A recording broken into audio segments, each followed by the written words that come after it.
2022년 3월 20일 주일 예배를 시작하겠습니다. 신앙 고백하겠습니다. 나는 전능하신 아버지 하나님, 천지의 창조주를 믿습니다. 나는 그의 유일하신 아들, 우리 주 예수 그리스도를 믿습니다. 그는 성령으로 잉태되어 동정녀 마리아에게서 나시고 본디오 빌라도에게 고난을 받아 십자가에 못 박혀 죽으시고 장사된 지 사흘 만에 죽은 자 가운데서 다시 살아나셨으며 하늘에 오르시어 전능하신 아버지 하나님 우편에 앉아 계시다가 거기로부터 살아있는 자와 죽은 자를 심판하러 오십니다. 나는 성령을 믿으며 거룩한 공교회와 성도의 교제와 죄를 용서받는 것과 몸의 부활과 영생을 믿습니다. 아멘. 찬송가 9장 하늘에 가득 찬 영광의 하나님 함께 찬송하겠습니다.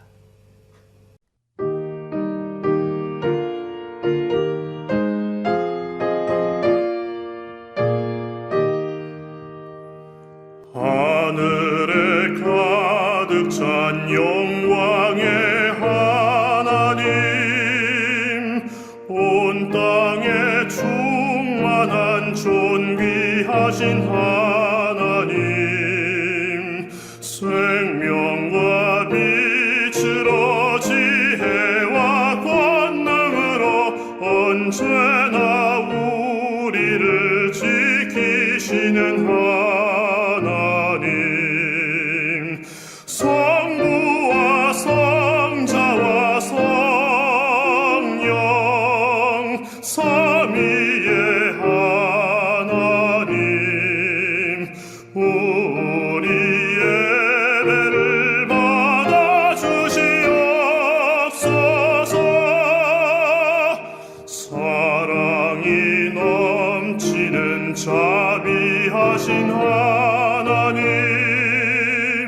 은혜가 풍성한 구원의 하나님, 참회의 심령의 평안을 주시옵고 죄악과 허물을 용서하여 주소서. 찬송과 영광과 생명 구원의 하나님, 우리 예배를 받아주시옵소서.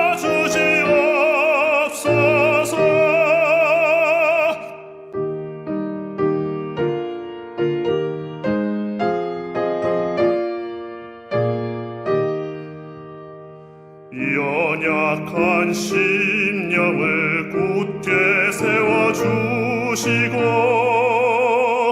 우둔한 마음을 지혜롭게 하시고 주의 뜻 받들어 참되게 살아가며 주 말씀 따라서 용감하게 하소서. 권능과 지혜와 사랑 은혜의 하나님, 우리 예배를 받아주시옵소서. 주 앞에 나올 때 우리 마음 기쁘고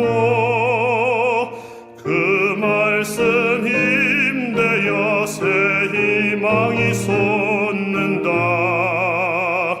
고난도 슬픔도 이기게 하시옵고 영원에 잇대어 살아가게 하소서.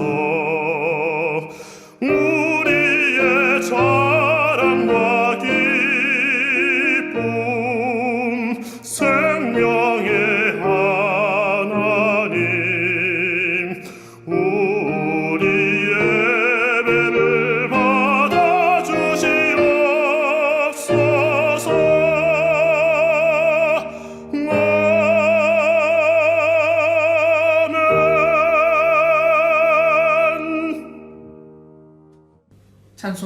62장 부활하신 구세주 찬송하겠습니다.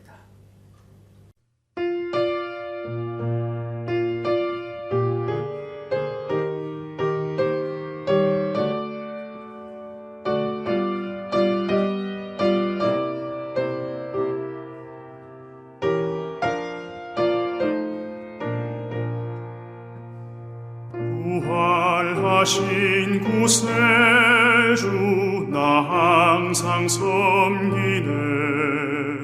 온 세상 조롱해도 주 정령 사셨네. 그 은혜로운 손길 부드러운 음성 주 예수 나와 함께 늘 계시네. 예수 예수 늘 살아계셔서 주 동행하여 주시며 늘 말씀하시네. 예수 예수 내 구세주 예수 내 맘에 살아계시네. 늘 살아계시네. 온 세상 살펴보니 주 사랑 알겠네. 내 맘이 아플 때도 주 사랑 알겠네. 이 세상 풍파 이길 힘 주시는 주님 주 다시 영광 중에 곧 오시리. 예수 예수 늘 살아계셔서 주 동행하여 주시며 늘 말씀하시네. 예수 예수 내 구세주 예수 내 맘에 살아계시네. 늘 살아계시네.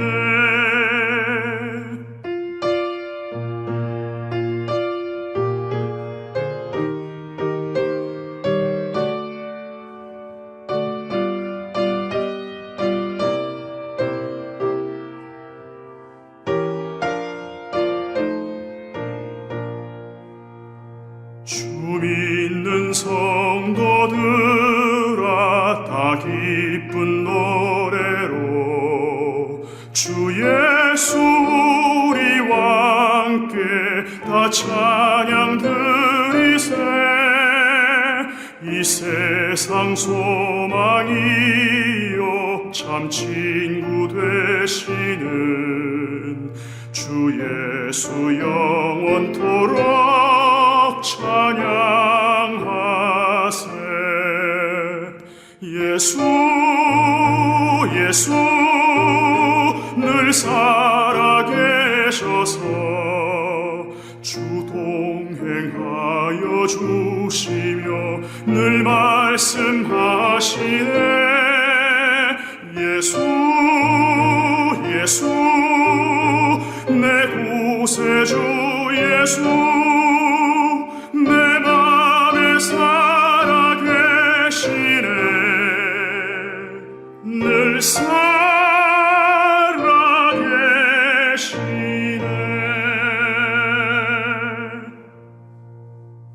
찬송가 384장 나의 갈 길 다가도록 함께 찬송하겠습니다.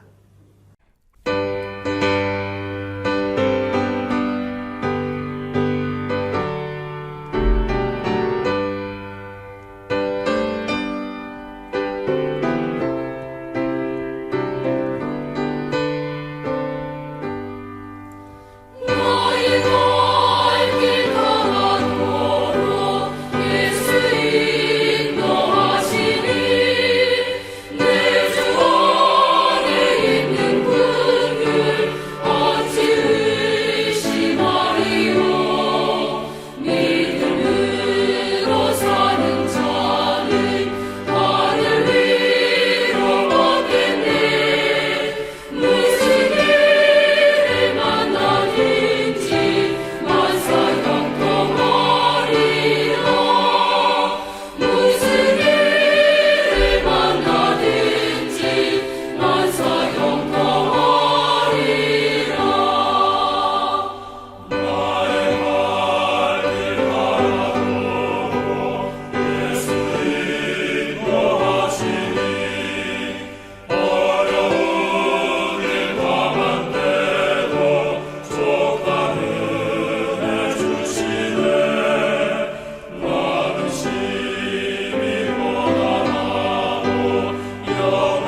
찬송가 483장 구름 같은 이 세상 찬송하겠습니다.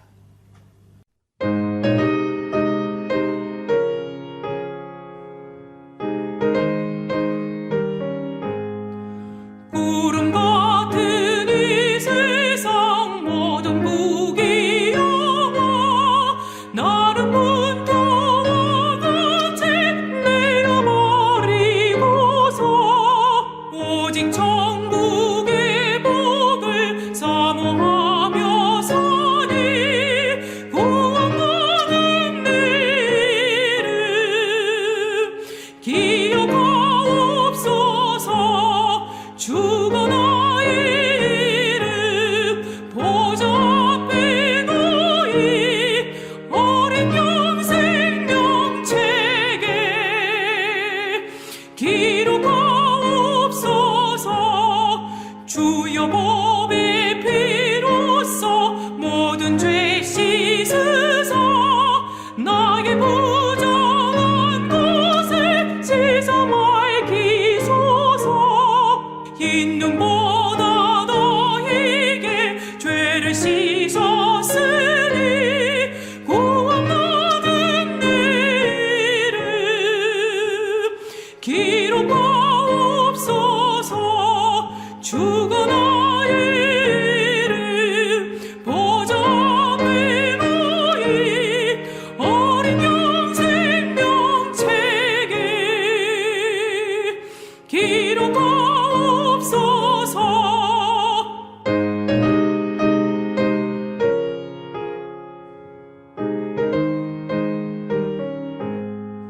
죄가 하나도 없고 아무 병도 없는 영원롭고도 맑은 천국 올라가서 주와 함께 그곳에 길이 살겠으니 이런 소망의 삶은 참된 행복이라. 주가 나의 이름 보좌 앞에 놓이 어린 영생 명책에 기록하옵소서.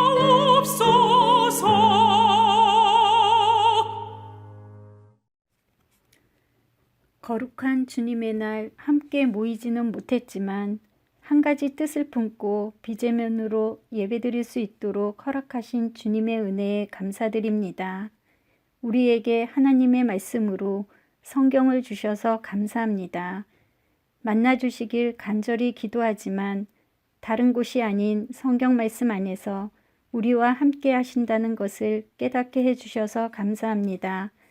우리는 하나님의 약속을 믿습니다. 그 약속을 또 믿도록 베풀어 주신 은혜에 감사드립니다. 그럼에도 아직도 믿지 못하고 받아들이지 못하고 있는 남편과 자녀, 가족들을 보며 내가 어떻게 해야 하나 내 생각과 내 뜻으로 하려다 실망하고 넘어집니다. 고집스러운 그들의 마음을 돌이키고 회복시키시는 분은 바로 주님이십니다. 오랫동안 참아주시고 기다려주셔서 감사합니다. 믿지 않는 그들이 우리의 기도 안에 머물러 있는 가족이 반드시 돌이키리라 믿습니다. 우리와 함께 하나님의 약속을 믿음으로 받아들일 그날을 소망합니다. 우리가 거하는 이곳에 다시 코로나 확산으로 불안하고 초조합니다. 기업들이 모두 정지 상태로 많은 어려움을 겪고 있습니다. 우리의 형편을 아시는 주님, 길을 인도하여 주옵소서. 이 모든 상황에도 손 놓지 않고 낙담하지 않고 주님이 주시는 지혜로 잘 견디며 헤쳐나갈 수 있도록 힘 주옵소서. 하루속히 이 상황이 지나가길 간절히 기도합니다. 이 어려움 중에도 주님을 의지할 수 있어서 참 좋습니다. 주님이 함께하여 주셔서 힘이 되고 위로가 됩니다. 우리는 주님 안에서 하나의 공동체, 믿음의 한 가족입니다. 서로를 배려하고 사랑하며 서로에게 유익을 나누는 주님의 자녀로 세워주옵소서. 우리의 한숨까지도 들어주시며 함께 하시는 주님의 손길에 감사드리오며 예수님 이름으로 기도드립니다. 아멘. 사도행전 1장 6절에서 7절을 제가 읽겠습니다. 사도들이 한자리에 모였을 때 예수께 여쭈었다. 주님, 주님께서 이스라엘에게 나라를 되찾아 주실 때가 바로 지금입니까? 예수께서 그들에게 말씀하셨다. 때나 시기는 아버지께서 아버지의 권한으로 정하신 것이니 너희가 알 바가 아니다. 아멘. 오늘은 방금 읽어드렸던 바로 이 내용, 왜 제자들이 이러한 질문을 예수님께 했는가? 그 이유를 좀 살펴보면서 사도행전이 사람들이 그리스도를 믿고 또 그리스도를 원하는 이유가 무엇인지를 무엇이라고 우리에게 말해주고 있는지 그 부분을 좀 살펴보려고 합니다. 그래서 사도행전이 말하고 있는 그 당시의 사람들이 예수를 그리스도로 믿으려고 했고 또 예수를 그리스도라고 부르려고 했던 그 이유가 무엇인지를 살펴보면서 마찬가지이기 때문에 오늘날 우리들이 왜 예수님을 믿는지, 왜 예수를 그리스도라고 부르는지, 왜 교회를 찾는지, 그 우리 자신에게서도 왜 그러하는지 그 이유를 한번 살펴보고자 합니다. 사도행전을 보면 물론 복음서부터 계속 이어지는 내용입니다. 유대인들은 그리스도가 오시면 잃어버렸던 그 이스라엘 나라를 자신들에게 되찾아 주실 것이라고 믿고 있었습니다. 이 시대는 로마가 이 이스라엘을 지배하고 있었던 시절이었고요. 그리고 이스라엘은 그 로마의 통치 아래서 자유를 누리지 못하고 예전에 다윗이 누렸던 그 영광된 나라를 그들이 누리지 못하고 있었기 때문에 늘 이들이 기대하고 있었던 것은 구약의 예언자들이 예언한 바로 그 메시아 그리스도가 오시면 그 그리스도가 우리에게 다윗의 나라와 같은 그런 영광된 나라를 되찾아 주실 것이다. 그래서 그리스도를 이런 왕으로 그들은 기대하면서 기다리고 있었습니다. 그래서 그들은 이제 예수께서 자신들이 보는 눈앞에서 많은 기적들, 놀라운 일들을 행하셨는데 어떤 기적들은 도저히 사람으로서는 할 수 없는 오직 하나님의 아들로서 그리스도만이 행하실 수 있는 그런 놀라운 일들도 많이 행하셨기 때문에 사람들은 이제 오셨구나. 우리가 기다리던 그리스도가 오셨구나. 우리 앞에서 이렇게 놀라운 일들을 행하고 계시는 이 예수가 바로 우리가 기대하던 성경이 예언하고 있던 바로 그리스도시다. 이렇게 믿으면서 예수를 자신들의 왕으로 삼으려고 했죠. 요한복음서 6장 15절은 그 사실을 기록하고 있습니다. 그리고 또 요한복음서 12장 13절에 보면 이 사람들은 예수께서 예루살렘으로 들어가실 때 예수님을 이스라엘의 왕으로 받들면서 찬양을 했습니다. 이렇게 찬양했죠.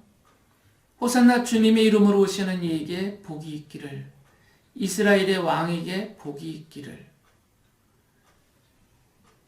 이스라엘 사람들은, 이 유대 사람들은 예수가 바로 구약의 예언자들이 예언했던 바로 그 메시아시다. 그 그리스도시다. 우리에게 약속하셨던 이스라엘 나라를 되찾아 주실 우리의 왕이시다. 이렇게 믿고 환호를 하였던 것이죠. 그런데 그들의 기대와는 다르게 예수께서는 그들의 왕이 되고자 하시지 않으셨어요. 그들 앞에서 왕 노릇을 하려 하시지 않았던 것이죠. 그리고 그들이 원하던 것을 이루어 주시지도 않았고 그들의 편에 서지도 않으셨어요. 그들이 그렇게 간절히 기다리고 있었던 이스라엘 나라를 되찾아 주지 않으셨던 것이죠. 그래서 이 사람들은 분노하면서 자신들이 환호했던 이 예수는 우리를 속였다. 그리스도도 아니면서 자신을 그리스도로 하였고 스스로 하나님의 아들이라고 말하였다. 그러면서 예수님을 십자가에 못 박아 죽였습니다. 그들은 예수를 십자가에 못 박으면서 예수를 조롱했죠. 이 예수는 이스라엘의 왕이 아니다 하면서 예수님을 조롱했습니다. 마태복음서 27장 42절에 그들이 조롱한 말이 기록되어 있습니다. 그가 남은 구원하였으나 자기는 구원하지 못하는가 보다. 그가 이스라엘 왕이시니 지금 십자가에서 내려오시라지. 그러면 우리가 그를 믿을 터인데. 예수께서 이처럼 십자가에서 죽임을 당하셨을 때 예수님을 따랐던 제자들은 절망하였습니다. 그리고 어떻게 해야 될지 몰라서 그들은 당황했죠. 그랬던 그들에게 예수께서 부활하신 후에 찾아오셨습니다.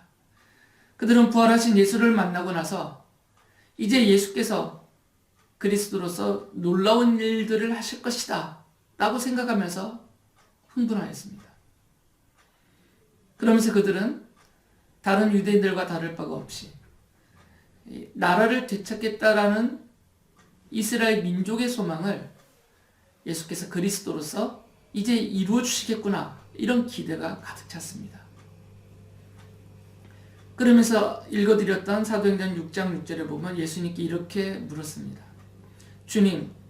주님께서 이스라엘에게 나라를 되찾아 주실 때가 바로 지금입니까? 제가 이분들의 흥분 상태와 이분들의 그 기대와 소망을 가득 담아서 그걸 살려내서 읽지는 못하였지만 아마 이 질문을 할 때 제자들은 엄청 흥분되었고 또 기대가 가득했을 것입니다. 그리고 당장에 이제 주님께서 이 일을 이루어 주시겠구나 라는 생각을 갖고 있었습니다. 아직까지는 성령이 이 제자들에게 임하시지 않았거든요. 성령을 받지 않았던 이 제자들도 다른 유대인들과 똑같이 그들과 마찬가지로 유대인들이 기다리고 있었던 그런 그리스도에 대한 생각을 그들도 똑같이 갖고 있었기 때문에 예수님께 이런 질문을 했던 것이죠. 예수께서 이제 우리에게 나라를 되찾아 주시겠구나. 바로 그것이 그리스도시니까 그런 기대를 가지고 예수님께 이렇게 물었던 것입니다. 사도행전은 이 일을 시작으로 해서 유대인들이 예수를 그리스도로 믿으려고 했던 그 이유들에 대해서 말해줍니다. 크게 4가지 종류로 구분해서 정리를 할 수 있는데 이 사람들은 자신들이 그리스도를 통해서 자신들이 원하는 것을 얻고자 했던 것이죠. 그것이 민족적인 것일 수도 있고 그러니까 유대 민족의 민족적인 소망일 수도 있고 또 개인적인 소망일 수도 있어요. 이 사람들은 민족적인 소망, 개인적인 소망 이런 것들을 기대하면서 그런 소망이 이루어지기를 기대하면서 예수를 그리스도로 믿으려고 했던 것이죠. 사도행전은 그 이유들이 드러나는 모습을 4종류로 설명을 하고 있는데 그 대표적인 것만 제가 하나씩 찾아보겠습니다. 첫째는 사도행전 5장 15절부터 16절을 보면 제자들이 예수 그리스도의 십자가 복음을 전할 때 사람들이 제자들을 찾아왔어요. 그런데 이들이 찾아온 목적이 있었습니다. 그들은 자신들의 병이 고침받고자 하는 자신들의 병을 이 제자들을 통해서 고침받고자 하는 그런 목적을 갖고 찾아왔어요. 그러니까 병을 앓고 있는 사람들, 몸이 온전치 못한 분들, 그러니까 신체 장애자나 이런 불구자들, 그리고 질병 가운데 고통당하고 있는 사람들, 이런 분들이 제자들을 찾아왔던 것이죠. 그러면서 이 제자들을 통해서 또 제자들이 전하고 있는 예수 그리스도의 이름으로 이런 자기들의 개인적인 어려움들, 고통들, 안타까운 사정들 이런 것들을 해결받고자 했어요. 이게 첫 번째 이유였습니다. 사람들이 예수를 그리스도로 믿으려고 했던 그리고 그 복음을 전하는 제자들을 찾아왔던 첫 번째 이유를 사도행전은 개인적인 필요들을 채우거나 또는 해결받기 위하여서 찾았다라고 말합니다. 두 번째로는 사도들이 사마리아 지방에서 복음을 전하면서 또 그들이 복음을 전할 때 성령님이 그들의 복음 전파함을 받는 사람들에게 크게 임하셨고 또 그들 앞에서 놀라운 일들을 많이 행하였거든요. 그런데 그 사마리아에 시몬이라는 사람이 있었습니다. 이 사람은 원래 그 지역에서 유명한 마술사였는데 이 시몬이라는 사람이 사도들 앞에 돈을 내놓으면서 나에게도 당신들이 갖고 있는 능력을 좀 팔아주십시오 라고 부탁을 했어요. 이 시몬이라는 이 유명한 마술사는 사실 자기도 알잖아요. 자신의 마술이 얼마나 신통치 않고 또 속임수인 건지를. 그런데 사도들은 달라 보였던 것이죠. 자기가 보니까 자기가 보는 앞에서 막 병자들이 고침을 받고 성령이 임하여서 놀라운 변화된 모습들이 일어나고 불구자들이 온전해지고 그러니까 야, 이 사람들이 갖고 있는 능력을 나도 받으면 나도 저것을 가지면 내가 지금 이 지역에서 이 마술사로 행하던 이 일에 더 힘을 얻겠구나 이런 생각을 가졌던 거죠. 그러니까 이 시몬은 이 제자들이 갖고 있었던 능력이 탐났던 것입니다. 그리고 그 능력을 사용해서 그 지역에서 권세를 사람들을 장악하면서 권세를 누리고자 했어요. 사도행전은 이것이 예수를 그리스도로 믿고자 하는 또는 그 복음을 전하는 사도들을 찾아오는 두 번째 이유다라고 말합니다. 세 번째는 사도 바울이 사도행전 19장에 보면 복음을 전하면서 많은 놀라운 일들을 행하고 있었거든요. 그때 소위 귀신 축출가라고 스스로 말하고 있는 유대에서 내려온 사람들이 있었어요. 이 자신들을 귀신을 쫓아내는 사람들이다. 우리는 능력자다. 이렇게 말하던 몇몇 유대 사람들이 있었는데 이 사람들이 사도 바울이 예수 그리스도의 이름으로 귀신을 쫓아내는 모습을 보면서 야, 우리도 저렇게 하면 되겠구나 하는 그런 얄팍한 생각을 가지고 자신들도 예수 그리스도의 이름으로 귀신을 쫓아내려고 했어요. 물론 안 됐죠. 이들에겐 참된 믿음이 없었기 때문에 오히려 그 귀신들에게 제압을 당하거나 조롱을 당했던 것이죠.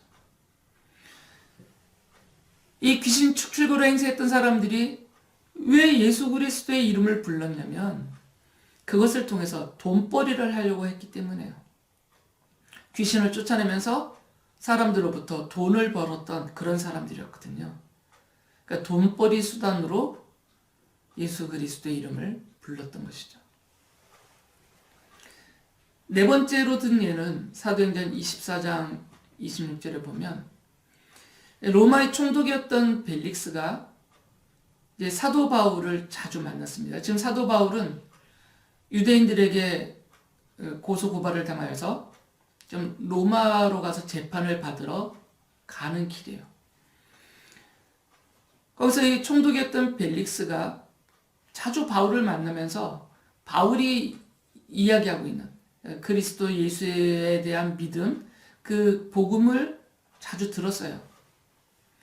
그런데 사도행전 24장 26절에서는 왜 벨릭스가 자꾸 바울을 만났는지, 왜 그가 전하는 복음을 듣고 앉아 있었는지 그 이유에 대해서 말해주는데 이 벨릭스는 바울에게서 돈을 받고자, 다시 말하면 뇌물을 받고자 기대를 했다라고 기록하고 있어요.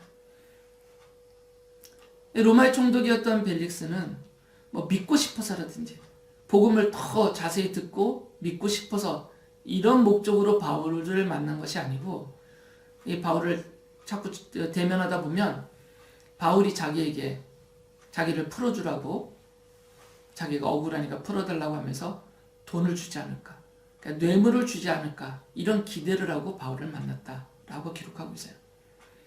그러니까 이 벨릭스는 돈 때문에 바울을 만난 것이죠. 돈 때문에 복음을 듣고 있었던 것이에요. 사도행전은 이렇게 크게 이게 분류만 한 것입니다. 또 다른 일들은 많이 있는데 그걸 종합해서 분류를 해보면 이렇게 네 가지 이유 때문에 사도행전에 등장하는 사람들이 예수를 그리스도로 믿으려고 했고 또 예수 그리스도의 이름을 불렀고 그 복음을 전하는 사도들을 찾아왔다라고 말해요.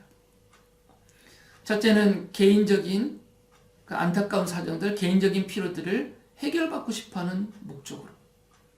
두 번째는 사도들의 그 갖고 있었던 능력을 자기들도 가져서 그것으로 권세와 권력을 얻으려고 하는 그런 목적으로 왔다라고 말하고요. 세 번째는 이것을 통해서 돈을 벌고자 하는 돈벌이 수단으로 그리스도의 이름을 사용하려 했던 것이죠. 그리고 네 번째는 돈을 탐내서, 돈 그 자체를 탐내서 그들은 예수 그리스도의 복음을 들으려 했고 듣는 척했고 또 제자들을 찾았다라고 말하고 있어요. 사도행전은 이런 일들을 예로 들면서 이 네 가지로 분류된 이런 일들을 예로 들면서 사실 이것은 뭐 우리 인생 전반에 다 있는 이유들이니까 이런 것들을 예로 들면서 사람들이 자신들의 이익과 필요를 채워줄 수단과 방법으로 예수 그리스도의 이름을 불렀고 그 복음을 전하는 사도들을 찾았다라고 말합니다. 사도행전은 이처럼 이 사도행전에 기록된 이 시대의 사람들의 이야기를 하면서 이 시대 사람들만이 아니라 그 이후로 모든 그리고 오늘에 이르기까지 예수 그리스도의 이름을 부르면서 교회를 찾는 사람들의 목적이 무엇인지를 스스로 생각하게 하고 그 목적이 무엇인지를 드러내어 알려주고 있어요. 그런 의도가 이 안에 있습니다. 실제로 교회가 세워진 이래로 지금까지 많은 사람들이 100% 다라는 것은 아닙니다. 제가 너무 부정적으로 말하고 있는 것도 안타깝긴 하지만 실제로 많은 사람들이 자신과 또는 집단의 필요를 충족시킬 수단과 방법으로 교회를 찾았습니다. 그리고 교회를 세웠고 예수 그리스도의 이름을 불렀습니다. 사도행전은 그 대부분의 그들의 필요가 아주 지극히 세상적인 것이고 또 물질적인 것이다라고 지적합니다. 물론 이 자체가 나쁘거나 전혀 쓸모없는 것들이라는 그런 말은 아닙니다. 우리에게 다 필요한 것들이죠. 우리가 이 세상에서 살아가야 되기 때문에 이 세상의 필요를 채우고 싶어 하는 것은 너무나 당연해요. 또 이 세상에서 살아야 되기 때문에 우리에게 필요한 이 물질들을 얻고자 하는 것도 너무나 당연한 이야기죠. 그런데 그것이 최종적인 목적이었기 때문에 문제다라는 것이에요. 사도행전은 이처럼 이 돈벌이 수단으로 명예와 권력을 얻으려는 수단으로 세상에서 더 안락하고 부유한 삶을 누리는 수단으로 예수 그리스도의 이름을 부르는 사람들이 많았고 지금도 많다. 우리에게 그것을 알려주고 생각해 보라는 것이에요.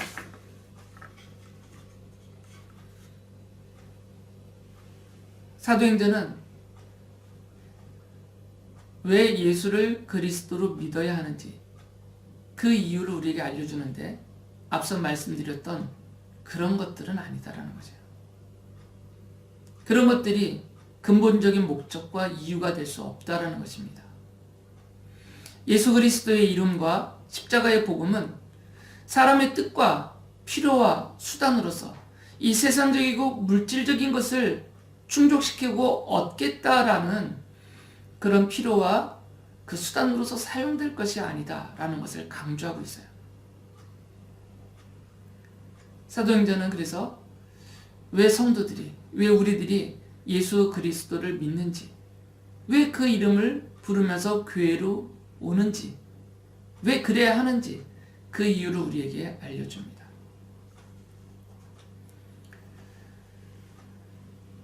사도행전은 강조하는 것이 하나 있는데 예수가 그리스도라는 사실을 선언하면서 그것은 하나님의 뜻이 이루어진 것이다라고 강조를 해요. 그냥 막연하게 예수가 그리스도다 이렇게 말하지 않고요. 이 예수는 그리스도이신데 그것은 하나님의 정하신 뜻이었고 그 뜻이 지금 이루어진 것이다라고 강조를 해요. 사도행전 2장 36절에서 사도가 이렇게 말합니다. 그러므로 이스라엘 온 집안은 확실히 알아두십시오. 하나님께서는 여러분이 십자가에 못 박은 이 예수를 주님과 그리스도가 되게 하셨습니다. 예수가 그리스도로 드러난 것은, 이 예수가 그리스도로 오신 것은 하나님의 정하신 뜻이 이루어진 것이다. 하나님의 뜻대로 된 것이다. 하나님이 그렇게 하신 것이다 라고 말해요. 여기에 답이 있습니다. 예수께서 그리스도로 이 땅에 오신 것은 하나님의 분명한 뜻입니다. 그 정하신 뜻이 있기 때문에 예수께서 이 땅에 오셨고, 하나님은 예수께서 죽으셨을 때 다시 살아나게 하셨고, 그리고 그분을 통해서 구약에 예언되어진 그리스도로서 하실 모든 일과 그 행하시는 일과 말씀들을 다 성취되게 하셔서 예수가 그리스도임을 분명하게 입증해 주셨어요. 그렇기 때문에 예수를 그리스도로 믿는 것도 하나님의 뜻이 이루어지는 것이다 라는 말이에요. 예수님께서, 성자 하나님께서 인간으로서 이 땅에 그리스도로 오시는 것이 하나님의 뜻이었고 그 뜻이 이루어진 것이라면 선택한 백성들로 하여금 그분을 믿게 하신 것도 하나님의 뜻이 이루어진 것이다 라는 거죠. 예수를 그리스도로 믿는 것도 하나님의 뜻이고 정하신 뜻이고, 우리가 그 뜻을 따라서 예수를 그리스도로 믿고 있는 것도 하나님의 뜻이 이루어진 것이다 라는 말씀이에요. 예수를 그리스도로 믿는 이유는, 그리고 예수 그리스도의 이름을 부르는 이유는 이게 지극히 개인적이거나 인간 집단적인 목적과 이유에 있지 않다라는 것이에요. 그 자체가 하나님의 뜻이었고 하나님의 뜻을 하나님이 이루신 것이다 라고 말하고 있어요. 다른 이유가 없다라는 것이죠. 우리가 왜 예수를 그리스도라고 고백합니까? 그게 하나님의 뜻이기 때문이에요. 우리가 왜 예수 그리스도를 믿으면서 하나님의 자녀로 살고 있습니까? 그게 하나님이 정하신 뜻이기 때문입니다. 예수님을 믿어서 개인적인 필요와 개인적인 사정들이 해결받을 수 있어요. 근데 그것은 목적이 아니라 결과인 것이죠. 예수님을 믿음으로 하나님이 허락하시거나 뜻이 있으시면 권세를 얻을 수도 있어요. 통치자가 될 수도 있습니다. 그러나 그것은 목적이 아니고 결과이다라는 것이죠. 돈을 벌 수도 있고 사회적인 어떤 위치에 오를 수도 있어요. 예수님을 믿는 목적이 아니라 예수님을 믿은 결과일 수 있다는 것이죠. 그러니까 사도행전에 앞서서 제가 말씀드렸던 그 네 부류의 그런 사람들이 예수를 그리스도로 믿으려고 했고 그 이름을 부르고 사도들을 찾아왔던 그 이유와 목적들은 사도행전에서는 이거는 예수님을 믿는 이유가 아니라 결과들이다라고 말하는 것이에요. 이것을 뒤집어서 생각한 것이죠. 다시 한번 말씀을 드리면, 성자 하나님께서 인간 예수로서 이 땅에 오셔서 그리스도로서 십자가에서 죽으시고 부활하신 이 모든 것은 하나님이 정하신 뜻을 이루신 것이에요. 하나님께서. 그리고 그 예수 그리스도의 십자가 복음을 믿음으로 받아서 하나님의 자녀가 되게 하는 것도 하나님이 창세전에 선택하신 그 정하신 뜻을 따라서 정하신 선택하신 백성들을 불러서 믿게 하신 것이에요. 하나님의 뜻이 이루어진 것입니다. 그리고 성도들이 하나님을 믿고 또 예수 그리스도를 믿고 그 믿음으로 살게 하시는 것도 하나님의 뜻이에요. 그렇기 때문에 이 믿음은 어떤 수단과 방법이 될 수가 없는 것이고 그 자체가 하나님께서 하나님의 뜻을 이루신 것이다 라는 말씀이에요. 성령을 받기 전에 제자들도 다른 유대인들과 다를 바가 없었기 때문에 이분들도 예수를 그리스도로 믿은 이유는 똑같았어요. 이들도 예수께서 다윗과 같은 왕으로 오신 그리스도로서 자신들의 민족적인 소망인 이스라엘 나라를 회복시켜 주실 것, 당연히 제자들도 그 기대를 갖고 있었습니다. 그리고 개인적으로도 자신들의 어떤 개인적인 필요들, 그리스도를 통해서 그 개인적인 필요들도 이루고자 했어요. 그래서 서로 주님의 나라가 임할 때, 예수께서 왕좌에 오르실 때 누가 더 높은 자리에 앉을 것이냐, 그거 가지고 다퉜던 분들이에요. 이 제자들도. 하지만 이분들이 성령을 받고 나서, 그리고 복음의 증인이 된 이후에는 그런 생각과 그런 믿음이 완전히 변했습니다. 성령을 받고 나서 복음의 증인으로 사셨던 이 제자들은 이제 더 이상 개인적인 또는 민족적인 이런 기대와 소망, 이런 것들을 달성하고 충족시키고 이루고자 하는 그런 이유와 목적으로 예수님의 이름을 부르지 않았어요. 제자로 살지 않았다는 것이죠. 사도행전 10장 41절에서 이렇게 말합니다. 사도가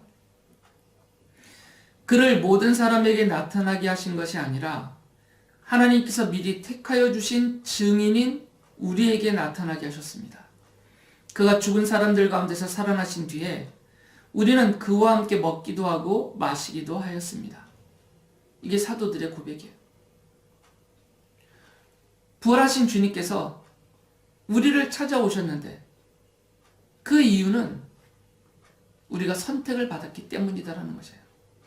하나님이 우리를 예수 그리스도의 십자가와 그 부활의 증인으로 삼으시려고 우리를 선택해 놓으셨기 때문에 우리를 찾아오셨고 우리를 부활의 증인으로 삼아 주셨다라고 말해요. 우리가 부활의 증인이 된 것이 하나님의 정하신 뜻이 이루어진 것이기 때문에 우리로서는 그 정하신 하나님의 뜻대로 살 뿐이다 라고 겸손하게 말하는 거죠. 사도들을 이 복음의 증인, 부활의 증인으로 하나님께서 삼으신 이유가 있지 않겠습니까? 그게 하나님의 뜻이라고 불려지는 이유인데, 그러니까 당연히 사도들은 그 뜻, 그 하나님의 뜻, 그 이유를 따라서 살 뿐이다 이렇게 말했던 것이에요. 그래서 사도 베드로와 요한은 이 유대 지도자들이 더 이상 예수 그리스도의 복음을 전하지 말고 가르치지도 말라 이렇게 말했을 때 그들이 그 유대 지도자들에게 한 말이 있습니다. 사도행전 4장 19절에 보면 그들이 이렇게 대답해요. 하나님의 말씀을 듣는 것보다 당신들의 말을 듣는 것이 하나님 보시기에 옳은 일인가를 판단해 보십시오. 우리는 사람의 말, 사람의 뜻을 따르지 않는다는 것이에요. 우리는 하나님의 말, 곧 하나님의 뜻만 따르겠다라는 것이에요. 왜 그러냐면 자신들을 복음의 증인으로 삼으신 것이 하나님의 정하신 뜻이 이루어진 것이기 때문에, 그리고 자신들을 복음의 증인으로 삼으신 하나님의 뜻이 있기 때문에 그 뜻을 따라서 그 말씀만 듣고 순종한다. 그래서 우리는 복음을 전할 수밖에 없다. 이렇게 대답했던 것이에요. 이 복음의 증인들은 사도들뿐만 아니라 이 복음의 증인들은 자신들이 복음을 전파하면서 고난을 당하게 될 것도 알고 있었어요. 미리 성경에 예언해 주셨기 때문에. 그리고 그 예언대로 실제로 당했습니다. 알고 있었어요. 또 알고 있었다라고 고백도 합니다. 피하고 싶지 않았겠어요? 죽임당하신 분들인데 나중에는 많은 사도들이 순교를 당했습니다. 억울하게 옥에 갇혔고 매질을 당하였고 심한 고문을 당하였습니다. 세상 사람들이 좋아하면서 누리던 것, 그 많은 것들을 포기를 했습니다. 알고 있었어요. 그러면 피하고 싶지 않았겠습니까? 그런데 피할 수가 없었어요. 그리고 피하려고 하지도 않았습니다. 그럴 수 없었던 이유는 그것이 하나님의 뜻이었기 때문에요. 성자 하나님을 이 땅에 보내셔서 그리스도로 세워주신 분이 하나님이시고 그 하나님의 정하신 뜻이 이루어진 것이고 또 그 복음을 자신들이 믿고 증언하는 복음의 증인이 되게 하신 것도 창세전에 정한 대로 하나님의 뜻이 정한 대로 이루어진 것이기 때문에 뻔히 보이지만 몸으로 견디기에는 너무너무나 큰 고통이고 아픔이지만 피할 수도 없었고 피하려고 하지도 않았던 거죠. 그게 하나님의 뜻이었기 때문입니다. 이분들은 하나님의 뜻으로 복음의 증인이 되었기 때문에 사람의 뜻과 이익을 따르지 않고 하나님의 뜻대로 복음의 증인으로 살려고 했습니다. 이것이 사도행전이 말하고 있는 것이에요. 왜 우리가 예수님을 믿는가? 세상적이고 물질적이고 개인적인 그런 필요를 채우고자 하는 그런 수단, 목적, 방법 때문에 교회를 찾고 예수 그리스도의 이름을 부르고 믿는다 고백하고 사도행전은 그것이 아니다라고 말하고 있어요. 하나님의 뜻이기 때문에 믿는다는 것이에요. 믿게 하신 그 하나님의 뜻이기 때문에 믿는다라는 것이죠. 내가 어느 시점에서 어느 장소에서 어떤 계기로 교회로 찾아왔고 복음을 깨닫고 예수님을 믿게 되었든지 간에 나를 그렇게 믿게 하신 그것은 하나님이 정하신 뜻이었다라는 것이고 그 뜻이 그 시대 그 시점에서 그 장소에서 그 방법과 계기로 이루어진 것이에요. 하나님이 믿게 하셨기 때문에 믿게 하신 하나님의 뜻이 있다는 것이죠. 그 뜻을 따라 사는 것이 성도들이 예수님을 믿는 이유이고 예수 그리스도의 이름을 부르는 이유다라고 말하고 있어요. 이것을 알지 못했거나 알면서도 부정했던 사람들이 저지른 대표적인 사건이 있습니다. 중세시대 유럽을 지배했던 로마 가톨릭은 자신들의 권력을 유지하고 또 토지와 물질적인 이익을 얻기 위해서 십자군을 일으켜서 이슬람 국가들을 침략했습니다. 소위 교황이라고 스스로 부르던 자들과 그 당시의 종교 지도자들은 스스로 자신들이 계시를 받았다, 하나님의 말씀을 직접 들었다, 환상으로 봤다 하면서 바로 이것이 하나님의 뜻이고 하나님께서 자신들에게 명령하신 것이라고 주장했어요. 그래서 십자군을 일으켰습니다. 그들은 8차례 침략을 하면서 수많은 사람들을 죽였습니다. 그리고 그들의 토지를 강제로 빼앗았고 자신들이 점령한 점령지 사람들을 노예로 삼았어요. 명분은 하나님의 뜻을 받든다 하였지만 명분은 성지 탈환이라는 고귀한 명분을 갖고 있었지만 실제로 그 이면에 본질적인 목적은 로마 가톨릭의 권력 유지와 또 유럽 제국들에서 지배적인 위치에 있었던 영주들이 토지와 또 물질적인 이익 이런 모든 것들을 그들이 얻고자 하는 지극히 세상적이고 물질적이고 인간적인 그런 필요와 그 이유 때문에 예수 그리스도의 이름을 부르면서 주님의 십자가를 깃발로 삼고 방패에 새기고 갑옷에 새기면서 그것을 들면서 쳐들어갔고 이렇게 살육과 또 노략과 억압, 사람들을 노예로 삼기까지 하는 이런 끔찍한 일들을 저질렀던 거죠. 예수 그리스도의 이름을 수단으로만 썼던 것이죠. 우리가 그래서 생각을 해봐야 됩니다. 나는 왜 예수를 그리스도라고 믿고 있는가? 나는 왜 교회를 찾으며 무엇을 위해 기도하고 있는가? 혹시나 나도 성령을 받지 않은 믿음이 없는 세상 사람들과 같이 내 자신의 이익과 필요만을 위해서 예수 그리스도의 이름을 부르고 있지는 않은가 생각해 봐야 됩니다. 베드로 사도는 베드로전서 4장 2절에서 이렇게 성도들에게 권면을 합니다. 이제부터는 육신으로 살아갈 남은 때를 인간의 욕정대로 살지 말고 하나님의 뜻대로 살아야 합니다. 인간의 욕정대로 물질적인 필요, 세상적인 필요, 개인적인 필요, 어떤 집단적인 필요, 이것만 추구하고 이것만 이루고자 하는 이런 지극히 인간적인 욕정에만 사로잡혀 있지 말고 나를 교회로 부르신 예수님을 믿게 하신 그 하나님의 뜻을 따라서 살라라는 말씀이에요.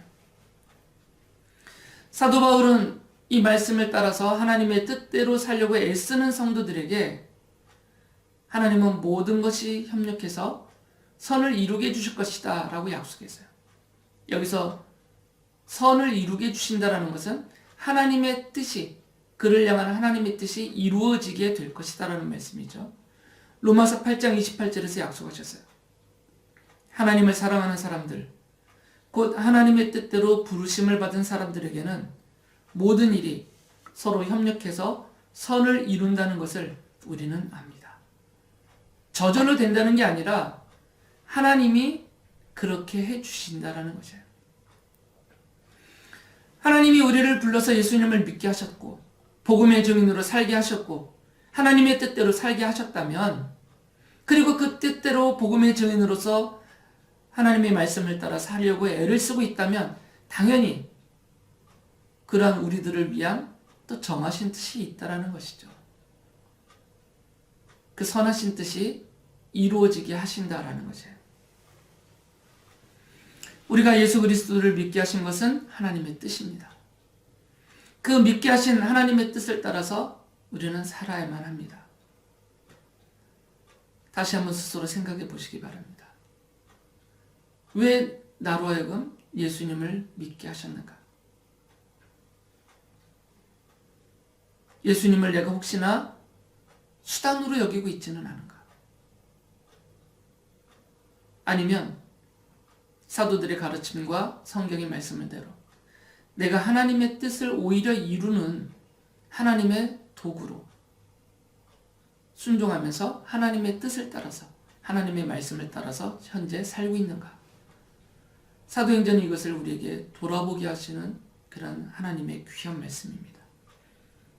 이 말씀 앞에서 다시 한번 스스로를 점검해서 내가 예수님을 나의 수단으로 부리지 않고 오히려 내가 예수 그리스도의 복음의 증인으로서의 수단으로 기꺼이 순종하며 헌신하며 하나님의 뜻대로 살아가면서 나에게 약속하신 하나님의 뜻이 이루어지는 것을 날마다 보고 누리며 살아가시는 진정한 복음의 증인으로서 하나님의 백성으로서 살아가시는 여러분들 되시기 바랍니다.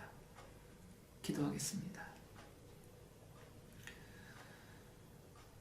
우리가 아무것도 몰랐을 때 먼저 우리를 찾아오셔서 예수 그리스도를 믿게 해주시고 하나님의 말씀을 듣고 깨닫고 믿음으로 받아들이게 해주셔서 하나님의 자녀요 복음의 증인이 되게 해주시니 감사합니다. 이 모든 것이 이 세상을 만드시기 전에 이미 정하셨던 하나님의 뜻대로 하나님이 다 이루신 것임을 믿습니다.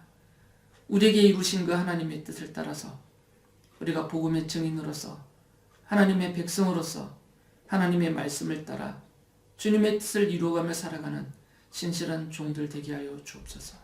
그리할 때 우리에게 약속하신 대로 또 우리를 위해서 정해두신 하나님의 뜻도 다 이루어지도록 우리에게 은혜와 은총을 더욱 베풀어 주옵소서. 우리 주 예수 그리스도의 은혜와 하나님 아버지의 무한하신 사랑하심과 성령님의 충만하심이 하나님의 뜻대로 살기를 다짐하는 하나님이 사랑하시는 자녀들 위해 영원히 함께하기를 축원하옵나이다. 아멘.